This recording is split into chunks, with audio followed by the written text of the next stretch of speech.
Pasteur Baruti na RDC salela nzambe na yo kende liboso kola pambola yo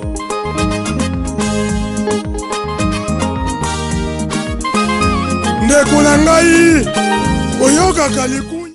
Et oui, voilà, vous allez pour la biso na Kinshasa pe Brazzaville. Naza awa na Kinshasa te. Alors le quoi vous allez remarquer naza awa na Kabinda. Na ville ya Kabinda, toto bengi province ya Kabinda na République d'Angola.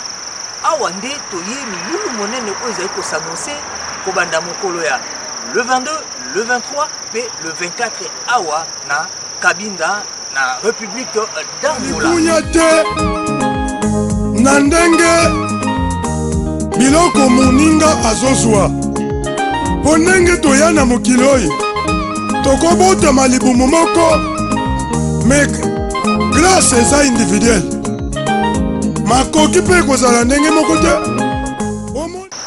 Awa révérend Baotuka Songo a contenir une grande campagne d'évangélisation avec bien sûr l'invitation il y a pasteur José Manuel Gomez.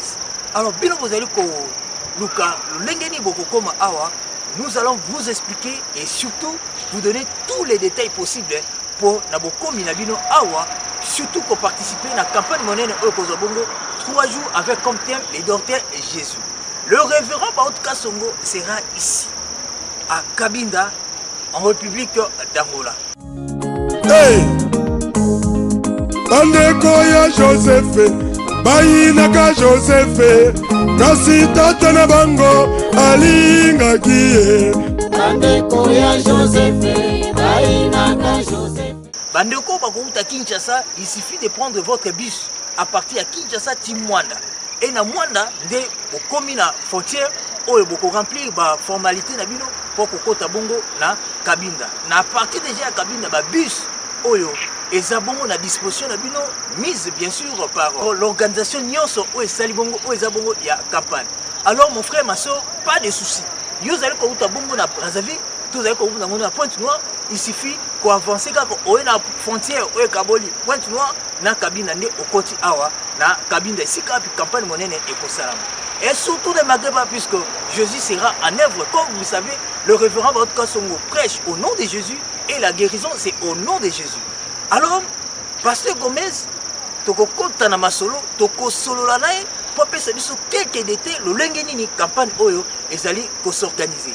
Et il faut signaler que Kabinda Mobimba est déjà sensibilisé et Kabinda Mobimba est déjà en ébullition et Kabinda Mobimba est déjà dans la joie. Et surtout, comme vous savez, il y a un moment historique. Oyo, gouvernement, ils ont mis en place. Alors, notre gouvernement, on fêter la bango ensemble. Et surtout, la campagne, puisque Jésus-Christ sera là présent et la puissance de Dieu va se manifester.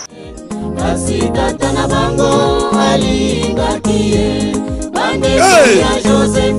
Ndeko na ngai Joseph Jacob alingaki ye mpo na nini po ayebaki eke mwana wana ayaki na likabo kouta epa na nzambe ata uyini mutu wana boyini ye nzambe akopambola ye kaka nzambe akosala koleka. Hey! eza teke soki oyini mutu nzambe mpe ayini ye bateki Joseph mutu ya lipamboli na famille na bango kuna epai bate. Mon frère ma soeur, la tiki bino na tozwa interview au tosala na pasteur Gomez pour repérer sur quelques détails et pourquoi il a appelé l'homme de Dieu le révérend Baotuka Songo.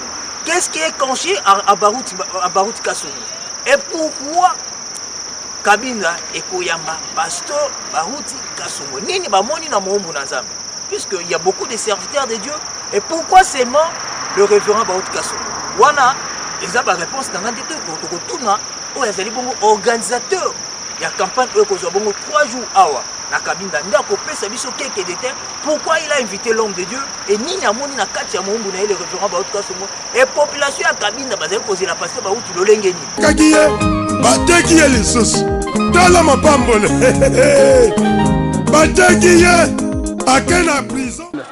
Et oui voilà ndenge toyebisaki bino toza awa na Kabinda na République d'Angola. Alors, tant déjà, vous voyez comment on a pasteur Gomez, on a en face d'arrêt, vous avez ça. Tout ça, na cabine. Et ni les avez pour s'annoncer, na cabine. Ni tout le monde solo, na pasteur José Manuel Gomez, oyo mingi baïbili na casquette, il y a chantre, mais aussi comme un serviteur de Dieu. Ni les avez pour bongisa, ni l'église les avez pour bongisa pour beaucoup de biso na cabine. Pasteur, na pesi mbote. Mbote mingi. Tolongwe Kinshasa mboka musika penda na République démocratique du Congo pour na Kabinda ni les ayiko bonisama awa na mboka Kabinda ya liboso nzambe apambola yo pambola bino pona souci ya kolongwa Kinshasa eza ba kilomètre belé na ba risque tout ça me pona bolingo kotal sa ke bolinga ngai oyemba na lombango pona koyeba boya koyeba nini nazobongisa en tout cas ndeko Nelson nazobongisa oyo babengi campagne d'évangélisation on a ekosalema na presque dans 2 semaines 3 semaines etikali ma campagne d'évangélisation on a kosakola sango malamu campagne d'évangélisation toyebi na casquette ndenge nalobaki na début ya Moembi tu es bien na casquette mosusu comme serviteur de Dieu. Yo moko za kobongisa campagne d'évangélisation. To ngai moko na zo kobongisa baluyembo te mais na zo bongisa sikoyo campagne d'évangélisation oyo ponga moko naza motei naza na lusambo na kambaka ngai elongo na lusambo nanga to bongisi campagne d'évangélisation esalema oyo penza batu ba goûter elengi ya Jésus na biso oyo Yesu ya solo solo oyo branda mateya parce que moni ba Yesu ngo eza ndenge marque na marque siko biso Yesu etikela biso branda aza sérieux aza réel Jésus et puis eza na bato bazokumba ye bazotambola na Jésus wana tilelo ozabongo pasteur responsable ya tabernacle de Deus awa na Kabinda yo moko oza orateur ya campagne to eloko moko oza kobombela biso puisque ozoloba kaka campagne nini ozobomba nani akozala na bokambami ya campagne oyo monene ezali kosanonse na Kabinda. Merci bien-aimé de Nelson. Campagne oyo ebongisami mpona papa Barut ye mutu orateur principal po kaka déjà ndenge tozoloba boye déjà avion na bengi Chine lelo banderole wana minene tosali oyo déjà ekomami orateur aza nani na bainvitation que ça soit bakonza mboka oyo déjà si bayebi que orateur wana bispo évêque ancien des anciens azoya donc ekodiembela partout tokotia banderole wana mutu nyonso akoleka na mutuka wape abeta miso atala elongi ya moto kutu déjà pamflete wana mike ezopesama bazomonaka déjà pasteur Barut bamosusu bazokanisa bazoloba aza kouta Brésil tolobi Brésil te oyo mutu mwindu bozomona te aza mondele te wana papa na ngai alors azoya tolobi azouta Congo azouta Kinshasa donc ndenge eza wana yende orateur numéro 1 to organiser kaka campagne oyo mpo na ye aya koteya atalisa Jésus na ye wana. Pasteur Gomez, pasteur Bauta za kouta Kinshasa. Avant de compter na organisation ya nini oyo vous avez organisé awa na campagne. Pona nini kaka choix ya pasteur Baruti puisque yo za na Kabinda, yaza na Kinshasa République démocratique du Congo. Sali kaka choix na pour na campagne ye a tenu. Pourquoi? Eloko liboso etalisinga que beaucoup zala même 10 000 personnes. Mais ici quand Nzambe azosala mutu oyo Nzambe azosala po Nzambe soki aswazir mutu boboyi kokangama na mutu wana orateur lipambo ya Nzambe miso mokili mobimba en dehors ya frère Brana wana motema na ngai eza sincère en dehors bilembo ezomonana mpona papa baruti oyo toza koyoka kotala malgré que tomonaka baextra omoni moto nyonso akoloba nga mpe nabondelaka bato ya malade mais bible ezotalisa biso ke nzambe apesi bamesure meme foi oyo kondima oyo tolobaka la foi eza na mesure na moko marke ya foi oyo ezalaka frère Branham na foi oyo ezali papa baruti tokokende kosala bajete kolobaka kaka ngai mpe moni wana eza eloko elobaka ngai mpe eza nde concurrence mais etalani ke ye aza na grande foi et puis na foi wana nzambe azoutilize puissamment il faut biso tobatama bana mike tozwa papa tozwa moto oyo nzambe atelemisa atomboli mokili mobimba monaka papa mokili mobimba ye moko ta miso amiyebaka na ye te ke monde mobimba elandaka ye na bato oyo tanka bayoki kombo na ye nga awa omoni frère oza na vila na kabine ville ya kabine awa eza ngola eza kongo te lingala te confondre bato eza omoni naza na administrateur na nga aza chauffeur asalaka taxi na mayombe kuna na basundi kuna musika mais ake koyoka kuna bato bazo se préparer balobi toyoki pasteur baruti azoya pasteur na bino nde azobengisa ye ye kamwe me ndenge nini ofond kuna biso nano déjà tozobongisa publicité propagande parce que biloko wana totindi na chine nde ewumisi biso mais déjà lelo baconfirme ezokoma Luanda après demain alors ntango ezokitawa déjà nyonso tout donc awa mobulu pasteur baruti na RDC salela nzambe na yo kende liboso kola pambola yo. Il n'a jamais changé. Jésus-Christ est le même hier, aujourd'hui et éternellement. Le pasteur José Manuel Gomes le chante. Bandeko ya Joseph, bayinaka Joseph, kasi tata na bango alingaki ye. Et son église, Tabernacle de Deus de Cabinda, République d'Angola. Cabinda Gomes. Gomes, c'est le pasteur Gomes. Organise une grande campagne d'évangélisation, de guérison et de miracles, avec comme thème le docteur Jésus. Orateur, le doyen des anciens, Moto Oyo a Simbilingenda, Oyo Branham Atika, le révérend pasteur Baruti Kasongo Léonard Binujadi de Kinshasa. ezalaki bo nazokoka kotelema te kofanda te kolamuka te fo balamusanga kotelemisa batelemisanga na mino nyonso oyo ebukanaki bayebisaki nga lobi lendi bakende kosala ngo opération batongame nyonso À la date du vendredi 22 au dimanche 24 septembre 2017, de 14h à 19h. Lieu, stade TAF. Référence, Radio Nationale de l'Angola à Cabinda.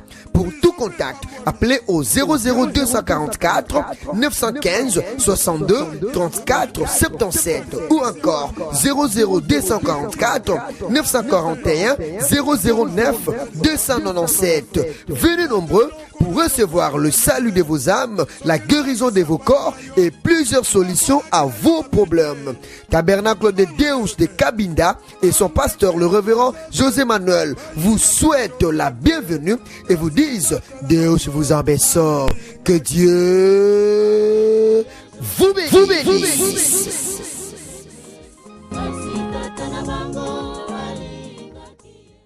Pasteur Gomez, il faut signaler déjà, puisque tu as déjà pour les grandes églises, tu as fait intervention à Bandeko, c'est la pasteur Barouti. Cabine des a déjà à Koyin, Nani Tolobaka, cabine des a déjà à Kosepela, déjà kolakisama na elongi na yo ozomona déjà koza na esengo ya koyamba pasteur bauti obengaka yo moko papa na yo mais question moko ya curiosité objectif ya campagne oyo eza nini pasteur bauti amuto monene ayela yo bato moi influence na ye objectif nango eza nini yo moso olobi ozala bien bato bacomprendre. Merci bien aimé Nelson.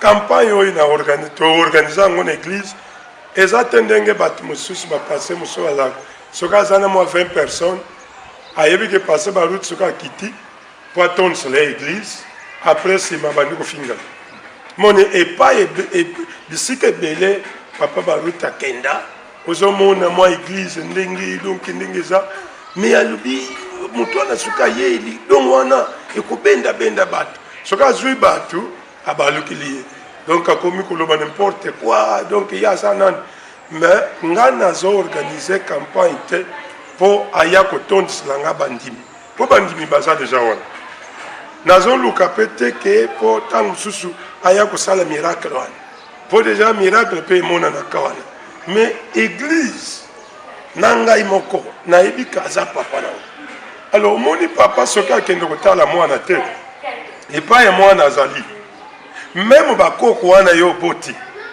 babanda kotunaka papa nayo azalaka wana est-ce que yo mais il faut quand même obengisi même oyo ovandi na mboka ou bien ovandi na ville olobi papa oya kotala biso ntango mpe papa ye oyebi koko ye bana babandi kozingela ye na nzoto nga nalingi bakoko na ye awa ya tabernacle de Deus mpo bango bazobenga deja koko na biso baruti alors ntango ye koko azoya c'est-à-dire que bakosepela na ndenge moko akosakana te bakoyeba ke papa na biso azala mpe na papa na ye donc souci na ngai d'abord ya liboso aniata akoma na ndako ya mwana na ye me namoni ke soki nazwi ye nayambi ye nabombi ye kuna na communauté égoïste tobande nano bato baza nano na badiscussion ya badoctrine nayebi te bakondima message yango quand parce que message bazolobake bazote yango me baza nano na badeba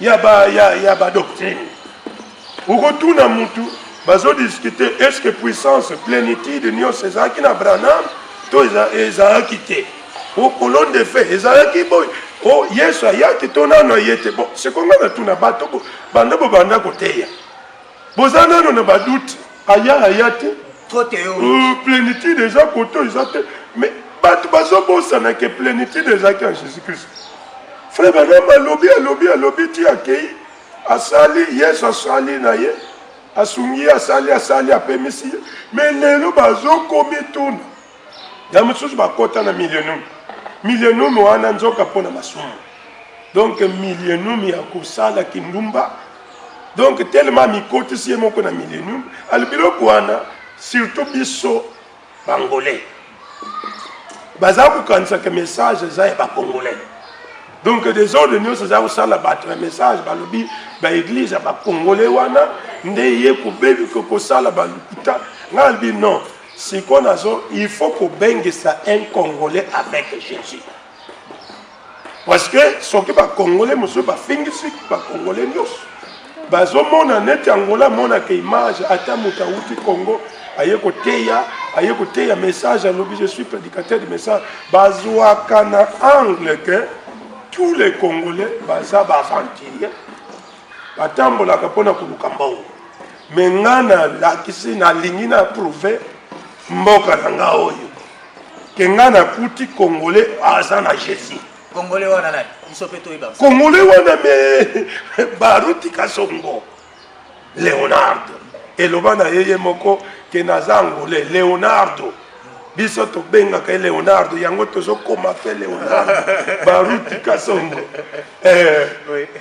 oni ndenge aza wana aza Leonardo akoya penda na mabeni akoya aifani atawa eza quand frère nazoyebisa yo le 21 le 20 soki bakamera meme ya Congo ebongama le 21 septembre ekoyinda na frontière jour moko kaka le 21 le 21 on a kokota na ye nazoloba nanu kokota na ye frère bobongisa ba caméra bokomona sikoyo oyo boyokaka keno soki bolingaka papa Baruti na Congo te tokotalisa bino ke bandeko ya Baruti boyini Baruti kasi tata na ye alingi biso omoni Joseph bayinaki ye na bandeko na mais en Égypte bazwaki ngolu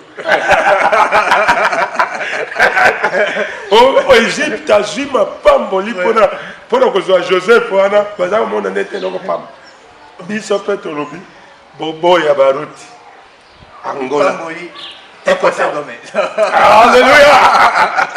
Parce que comme là, je pense, bandeko bazola na biso Kinshasa, Brazzaville, et partout ailleurs, ozo kobengisa pasteur Baruti pour une grande campagne d'évangélisation. Oh, ils ont bongo 3 jours. Ah ouais. À Kabinda. Oui.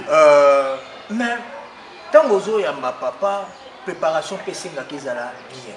Oui. Déjà, moi image ya Angola, surtout bandeko bauta de partout pour bakota, kokoso.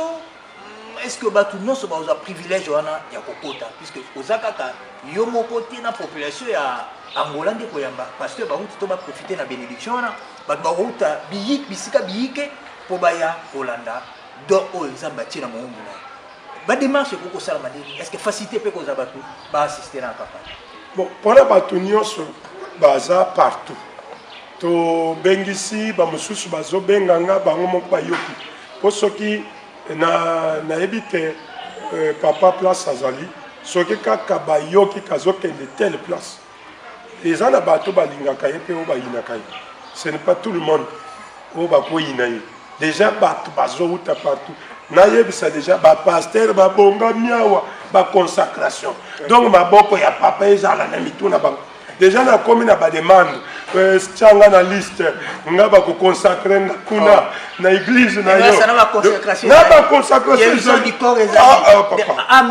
bato mosusu bazoluka onction donc epakolami donc ayaka katouche ye donc ministre baministre bazoya alors o baza par exemple na baétranger Kinshasa par exemple bandeko bazouta Kinshasa koko so ekozala te parce que nazwi déjà baprécaution nyonso oyo mutu nyonso oyo aza na alingi akota bokosalela biso baliste bino ntango ozozonga mema déjà message oyo bokomi bakombo ya bato nyonso balingi baya mpo botindelinga liste wana parce que si nasololi na la police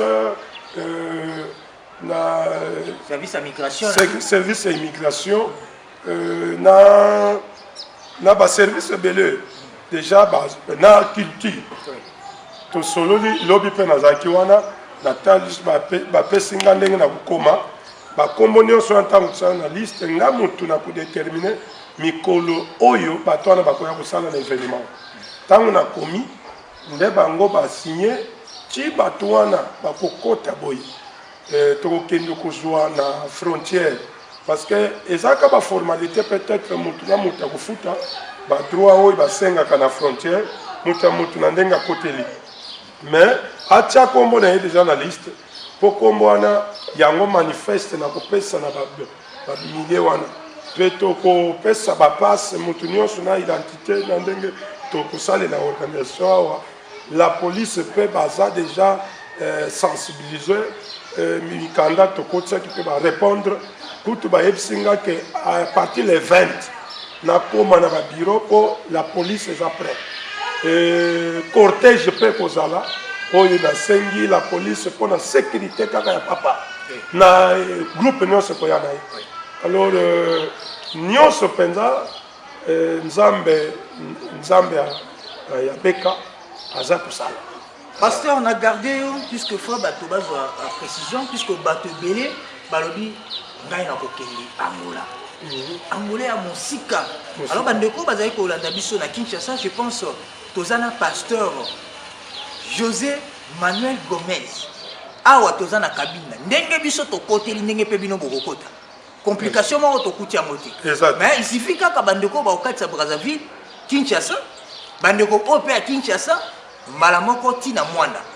Alors déjà, Mwanda est dans la province ya Congo central. Tant que bokomi na Mwanda, bakodirige bino esika frontière ezwami ya Mwanda na Kabinda wana nde remplir formalité na yo nyonso nde bakokoti sans problème. Mais très important ndenge pasteur alobi il faut kotinda kombo bien avant puisque pasteur moto organiser campagne awa aza crédible.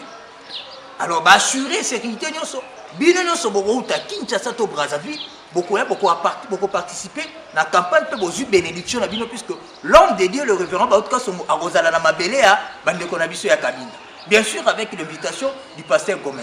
Alors yo pesaka ka kombo na yo yaka na frontière au s'enregistrer au remplir ba condition na nyonso au côté sans problème. Oh Angola oh nen ba complication exacte puisque biso dia toza na Mabele parce que assurer peuple de Dieu au ebele ba zepe ko benga biso. Est-ce que Bakoko ça la ni concrètement? Bien sûr, comme déjà au place. Pour Nakoya Awa, logement à Bango, organiser un mot, le lundi, puisque pendant 3 jours, il y a campagne, ils ont quitté. Et ça coûte 3 jours, parce que ils sont déjà dans Batu Bakubanda, Bamousou déjà, Bakubanda Kukita, les 15, les 17, Mokona Moko, mais officiellement, il y a organisation et Kobanda accueille le 21 au Yokota Papa. Parce que le 21 septembre, Tango, hier à Zokota, le 22 vendredi et bandit campagne dans le stade. Samedi dans le stade. Dimanche dans l'église. Lundi, il faut quand même appeler Mamoké et attendre la visiter Kabinda.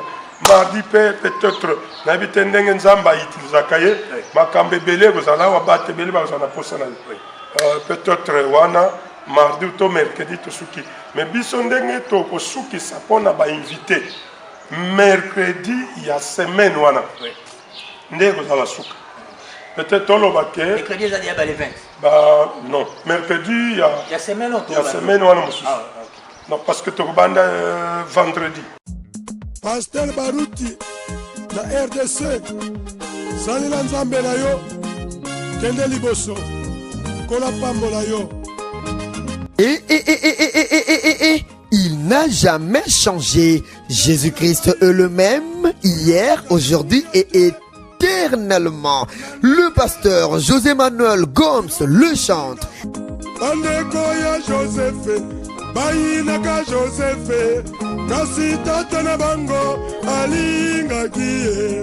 Et son église, Tabernacle de Deus de Kabinda, République d'Angola. Kabinda, Gomes, c'est le pasteur Gomes. Organise une grande campagne d'évangélisation, de guérison et de miracles, avec comme thème le docteur Jésus. Orateur, le doyen des anciens, Moto Oyo à Simbilingenda, Oyo Branham Atika, le révérend pasteur Barutika Songo Léonard Binujadi de Kinshasa.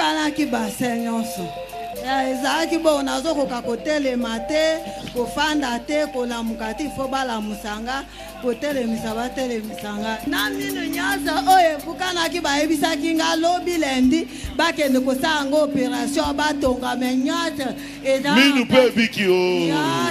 À la date du vendredi 22 au dimanche 24 septembre 2017, de 14h à 19h.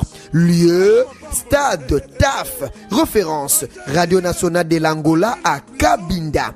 Pour tout contact, appelez au 00244 915 62 34 77 ou encore 00244 941 009 297. Venez nombreux pour recevoir le salut de vos âmes, la guérison de vos corps et plusieurs solutions à vos problèmes. Tabernacle de Deus de Kabinda et son pasteur le révérend José Manuel vous souhaitent la bienvenue et vous disent Deus vous en bénisse. Que Dieu vous bénisse.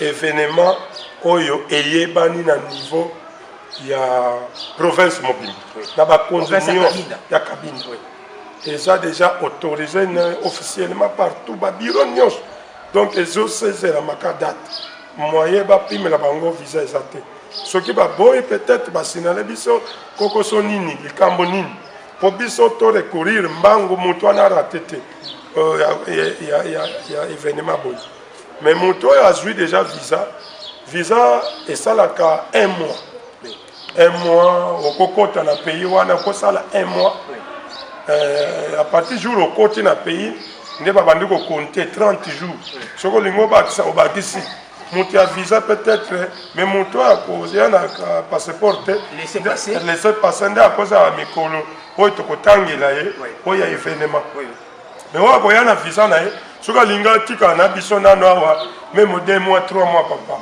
tokosepela avandi na biso mais mpo na ndenge otunaki est-ce que place ya kolala bato wana akei ndeko en tout cas esengo toza nango na église na biso soki ata tokozwa mwa eloko en tout cas place ya kolala bakozanga te kolala mutu nyonso akokota awa biso nde tokopesa ye place ya kolala transport na bango bakatisi na frontière po baye kaka na frontière mituka ekozala na disposition 24 heures sur 24 heures ya kokende kozwaka bato na biso wana bandeko famille na biso do ntango oyoki ke o famille ya Gomes ezoya déjà nayebisa église ke famille wana ezala soki centaine de centaine moko te tokorejete totia pembeni baza bandeko na biso il faut tolakisa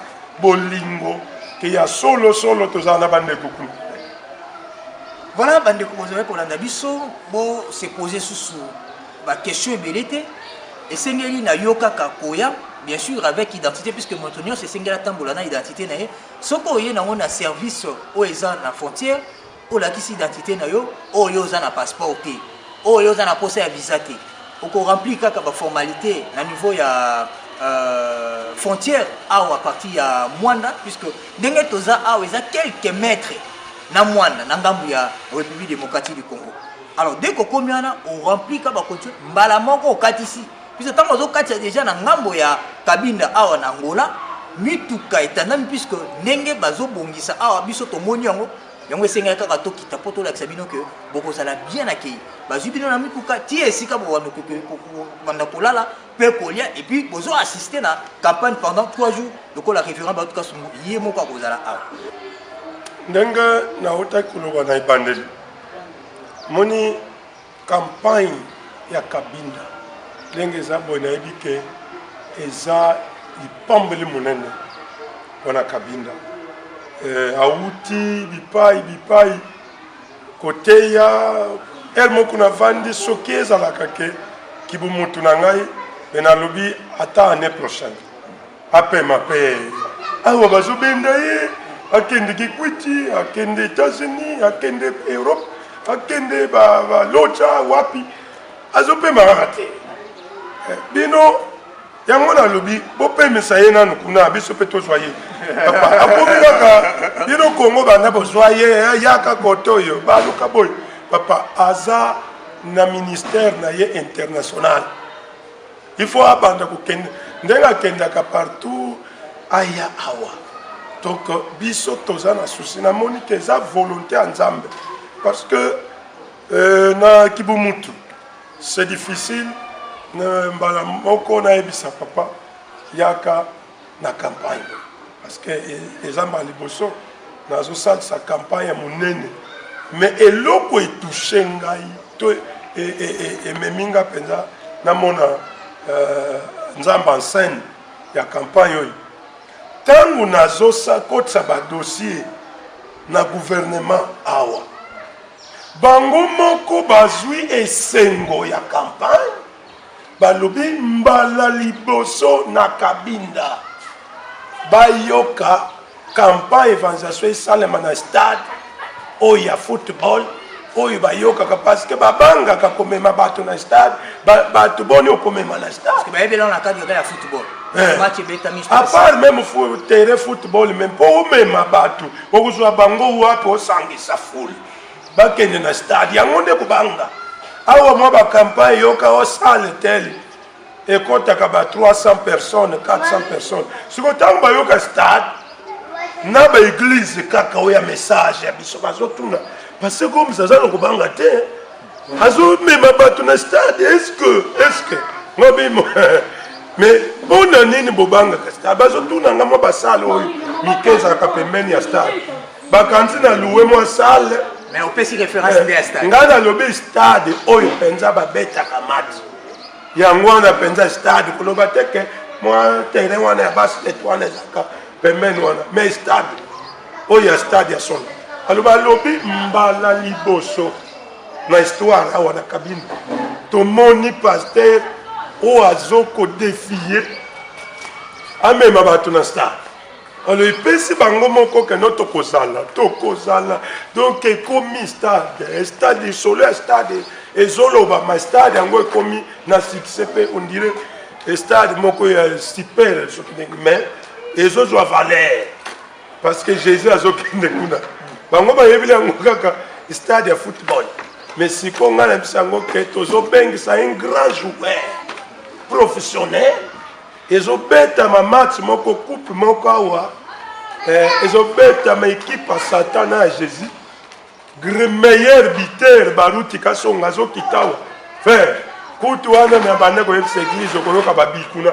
diable eza bandi kolenga asi vous appelez grande fête puisque talatie ba élection pe salami na mboka Angola ou ils appellent Senghor fête pour la bino nzamba pambola frère oyebi ke secrétaire moko ya gouverneur alobi abengi secrétaire nanga oyebi ke victoire oyo tozwi tozoprofite yango mpe kofete yango na campagne oyo kosala na stade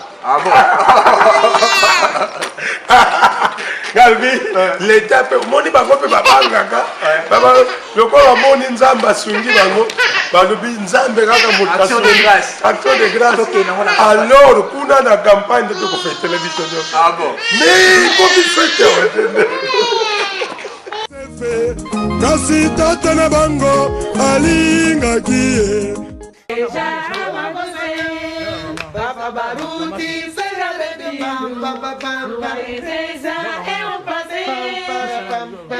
Jesus está no dizendo. Nossa igreja ama você. Papa Baruti, seja bem-vindo. Sua presença é prazer. E Jesus está no dizendo. Nossa igreja ama você. Papa Baruti, seja bem-vindo. Sua presença é prazer. E Jesus está nos dizendo.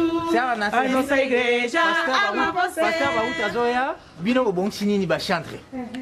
Tobongisi eloko ebele, makambo ebele, tobongisi ba théâtre, ba danse, ba nzembo, jour wana kozala esengo makasi, bino moko bomona tellement eza nzembo ya surprise, mais toyemba ngo eza te, bomona kaka jour wana. Yango wana. C'est como nai?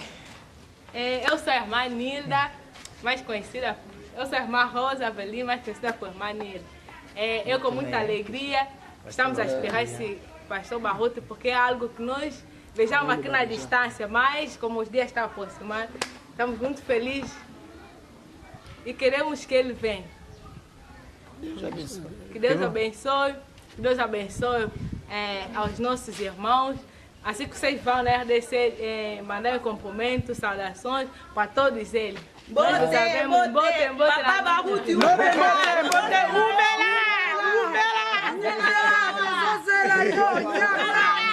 Mama pipi kwa ko bongisa nini awa na kabina. Antuka nazana esengo.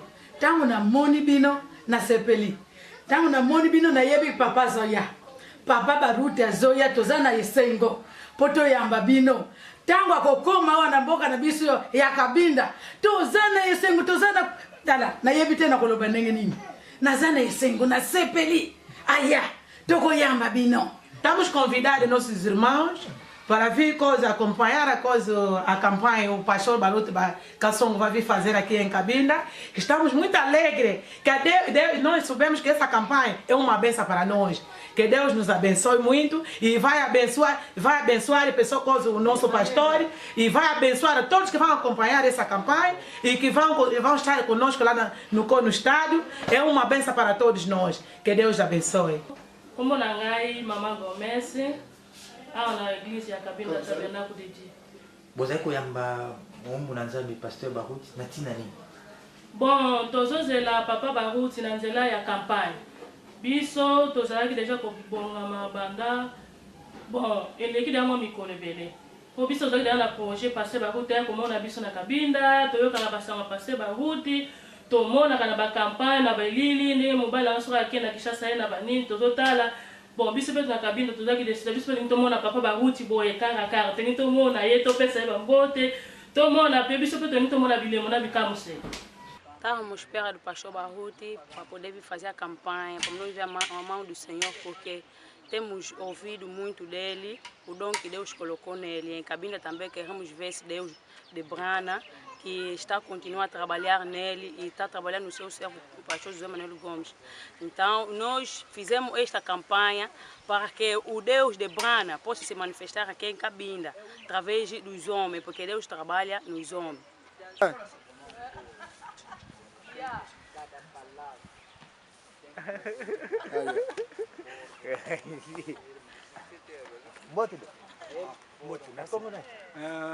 Frère Eric. Ah, tu sabes? Vamos estar lá na cabine. Na Cabinda? Na cabine. Tem que molhar o menino do Zaico Jerusalém. E a papa Baruti. Est-ce que vous bien? Bon, suivant biso oyebi seulement na ba télévision moniye ya za mosale ya nzambe salie makambo ebele biso naza esengo ya yakawa oyo za monsieur biso ye obligatoirement aya awa aza soyez les bienvenus. Oui, voilà, le col na ebisaki bino toza awa na Kabinda.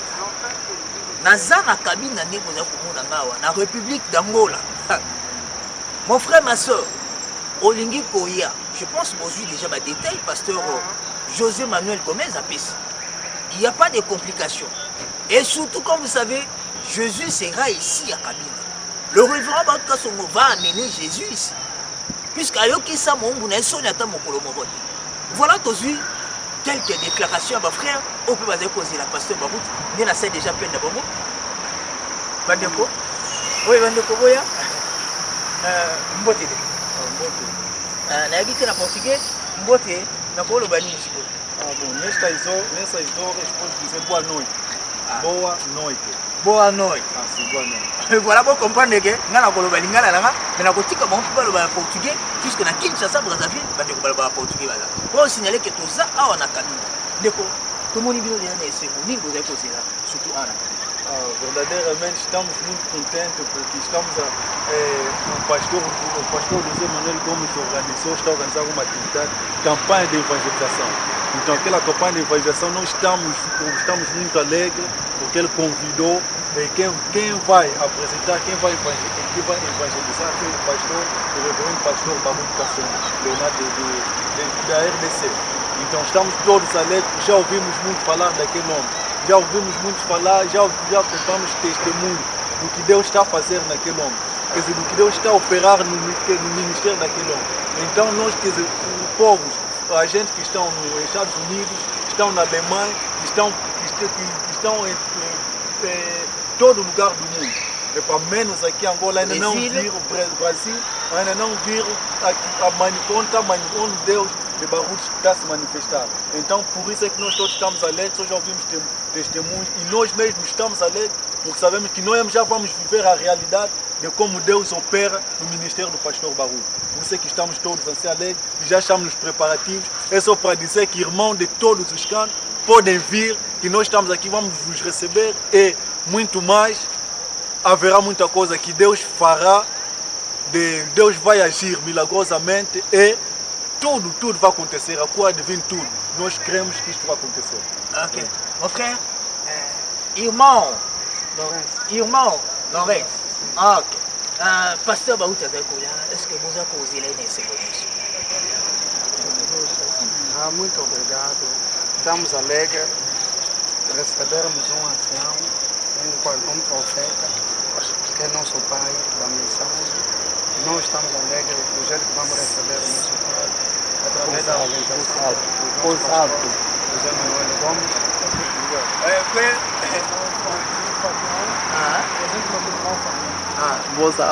Estamos muito alegres com esta atividade aqui na cidade de Cabinda. É pela primeira vez que vamos ver Jesus Cristo operar milagre aqui nessa cidade de Cabinda. Estamos à espera do reverendo pastor Barut Kassongo. Estamos muito alegres, vamos receber com duas mãos. Quer dizer que esta cidade de Cabinda vai mexer. É pela primeira vez que o pastor Barut vai evangelizar aqui em Cabinda. Quer dizer, estamos muito alegres. Que ele seja bem-vindo aqui nesta cidade. Olha, mesmo nós, irmãos, estamos aqui, estamos muito satisfeitos mesmo. Olha, até não sei como dizer. É por isso que dou a graça a Deus, que o pastor José Manuel Gomes é Deus quem lhe revelou para poder fazer, para poder convidar o seu céu para vir nesta cidade de Cabinda. Digo muito obrigado. Que Deus seja louvado a Deus. Que tudo esteja bem. Obrigado. Obrigado. Oui, voilà, je pense que vous allez comprendre l'ambiance où ils ont déjà à Kabinda. Mon frère, ma soeur, Kabinda, ils ont déjà à Kosepela, puisque Jésus-Christ sera ici présent. Yope oyo soutenaka ministère ya référent ba otosmo puisque mona nzambe na kati ya moto o bande ko na biso ya Brazzaville balbaka mutu nzambe, c'est-à-dire nzambe a komisi moto nzambe puisque esprit de Dieu est dans la kati ya moto. Le référent ba otosmo c'est pas n'est pas de Jésus-Christ. Le révérend ba otosmo c'est pas le docteur Jésus. Le docteur Jésus c'est Jésus lui-même puisque yende motabi ki ça. Le révérend ba otosmo ko yakanga lokola moto mais esprit dans la kati ya moto de komisi moto nzambe. Alors biso nyoso to ko vivre nzambe wana awa na kati ya kabila.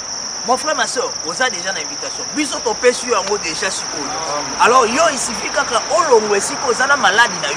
Na ba problème na yo nyonso zo ka solution te. Solution na yo ya ko zo matana kabinda mon frère. Olobino na kenzo solution na nga musika puisque nzambe wana ayo kisaka mungu na esoni ata mokolo moko te. Puis nzamba kotika yo te. Awa toza na stade. Campagne kozala na stade ezate na coin moko pasteur Gomez abomi été. C'est public na stade awa ya taf. Stade de taf oui penza mon frère ma soeur kobanda mokolo le 22, le 23, le 24 septembre 2017. Alors yaka mon frère, profitez de cette grâce, profitez de la présence de Dieu ici à Cabinda, la République d'Angola. Mon frère ma soeur, solution non je pense. Ceux qui premier jour aux yeux en côté, deuxième au côté. Ceux qui deuxième aux yeux, troisième au côté. Là je vous assure puisque nous avons la biso à cause à mon côté à tika la rappel dans mon côté. Alors vous a déjà à biso to précédé bino. Bino personne qui déjà posé la préparation pour précéder peut-être nous liboso nanga. Olali na avant campagne na banité de Jolali. Nzambe déjà to komona yo avant na mumu na yakoma. Alors mon frère ma soeur, aux en Brazzaville d'Encolobi, préparez-vous le numéro où est affiché de Boko Benga bino pour que vous contact ni bino Boko sala ni Boko procéder pour Boko ta awa na ville ya Cabinda et si campagne monnaie ko sala pendant 3 jours na docteur Jésus. Tozaka na système à docteur Jésus puisque nzambe wana ndem tabi kisaka pas longola ka maladie nyonso na kati ya nzoto na biso. Solution na bino ezaka pa Yesu Christ. Mais l'homme de Dieu a omemé la biso nde Yesu Christ na mokongo. Lokola punda wana oya memaki Yesu Christ akotisaki ye na Jérusalem. Tokutana bino na sika. Prison pe pambwami. Yo okola kila mabete o nzambe si apambola. Balakilaka mutu mabete o nzambe apambola deja. Ata noko na yo koko na yo frère. Soki nzambe si apambola yo bakolakila yo mabete.